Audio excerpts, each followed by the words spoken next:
ಲೋಕಸಭೆ ಚುನಾವಣೆಯ ಹಿನ್ನೆಲೆಯಲ್ಲಿ ಚುನಾವಣೆ ಆಯೋಗ ಜಿಲ್ಲಾಡಳಿತ ಸ್ವೀಪ್ ಸಮಿತಿ ಹಾಗೂ ತಾಲೂಕಾ ಆಡಳಿತ ಹಾಗೂ ಪುರಸಭೆಯಿಂದ ಗುಳೇದಗುಡ್ಡ ತಹಸೀಲ್ದಾರರಾದ ಮಂಜುಳಾ ಎಂ ಅವರು ಜನರಿಗೆ ಕರಪತ್ರ ಹಂಚುವ ಮೂಲಕ ಮತದಾನ ಮಾಡುವುದು ದೇಶದ ಪ್ರತಿಯೊಬ್ಬ ನಾಗರಿಕರ ಹಕ್ಕು ಮತ್ತು ಕರ್ತವ್ಯವಾಗಿದೆ.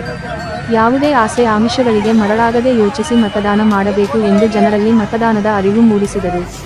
ಈ ಸಮಯದಲ್ಲಿ ಗುಳೇದಗುಡ್ಡದ ತಾಲೂಕು ಪಂಚಾಯತಿಯ ಇಒ ಮಲ್ಲಿಕಾರ್ಜುನ್ ಬಡಿಗೇರ, ಪುರಸಭೆ ಮುಖ್ಯ ಅಧಿಕಾರಿ ರಾಜೇಶ ಕೆ ಹಾಗೂ ಕಂದಾಯ ನಿರೀಕ್ಷಕ ಶಿವರಾಮಯ್ಯಪ್ಪ ಜೋಗಿನ ಬುಡನ ಸಾಬ ಹುಲಿಕೆರೆ ಕುಮಾರ ಕಟ್ಟಿಮಠ ಈ ಸಮಯದಲ್ಲಿ ಉಪಸ್ಥಿತರಿದ್ದರು.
ಫಸ್ಟ್ ಒಂದು ನಿಮಿಷ ಇದು ಮತದಾನ ಜಾಗೃತಿ ಕಾರ್ಯಕ್ರಮ.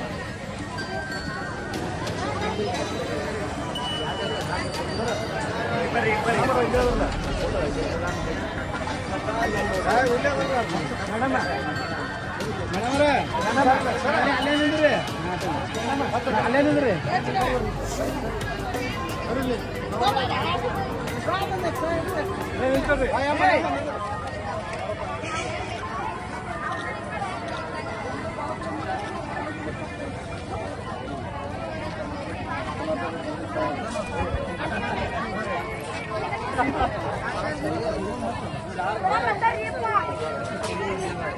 ಕೊಟ್ಟಿದ್ದೀರಿ.